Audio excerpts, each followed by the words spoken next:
Overnight, President Biden's personal doctor confirming that a neurologist who specializes in Parkinson's saw the president as part of his physical exams. The president's doctor saying in a letter that the neurologist, Dr. Kevin Kennard, has examined President Biden for each of his annual exams, adding the president has not seen a neurologist outside of his annual physical. All of it following a tense White House briefing.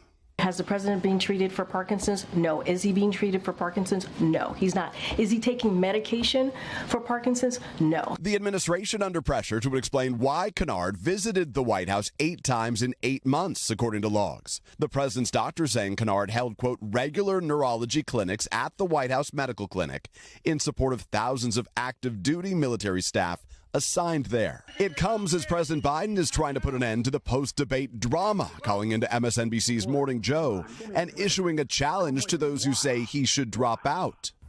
I'm getting so frustrated by the elites. If any of these guys don't think I should run against me, go ahead, announce the president. Challenge me at the convention. The president late Monday also calling into a meeting of the influential Congressional Black Caucus that's still supporting him, like other key House Democrats, including Alexandria Ocasio-Cortez.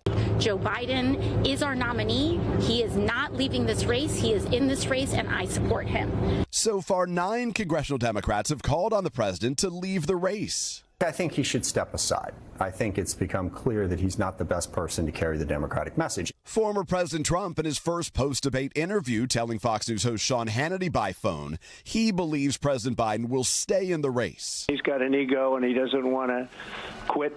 Mr. Trump adding he expects to face Vice President Kamala Harris if President Biden is forced out, and that he may wait on his own vice presidential announcement as the Democrats sort out their path forward. We wanted to see what they're doing, to be honest.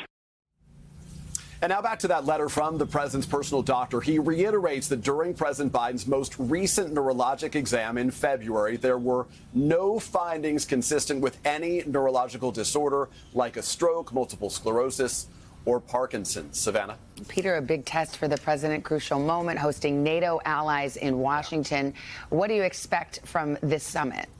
Well, you're right. I mean, this is a crucial several days for the president, where a lot of the focus, of course, at the NATO meetings is going to be on Ukraine. But everything President Biden himself says is going to be heavily scrutinized amid all these concerns about his age, his fitness. So that really does make this another critical public test after that rough debate. Also important for the president, reassuring those American allies, many of whom, as we said, are worried about a second Trump term. President Biden is going to kick off the summit today. He's going to deliver remarks. Then tomorrow he has a series of high-profile meetings. And one of the most watched moments, I think, this week is going to happen on Thursday, 2 days from now, when President Biden's going to hold his first solo news conference here in Washington at the White House in exactly 20 months. Savannah, this is a rare opportunity to demonstrate that he can handle a high-stakes, unscripted event.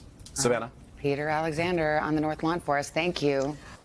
Hey, thanks for watching. Don't miss the Today Show every weekday at 11 a.m. Eastern, 8 Pacific on our streaming channel, Today All Day. To watch, head to today.com/allday or click the link right here.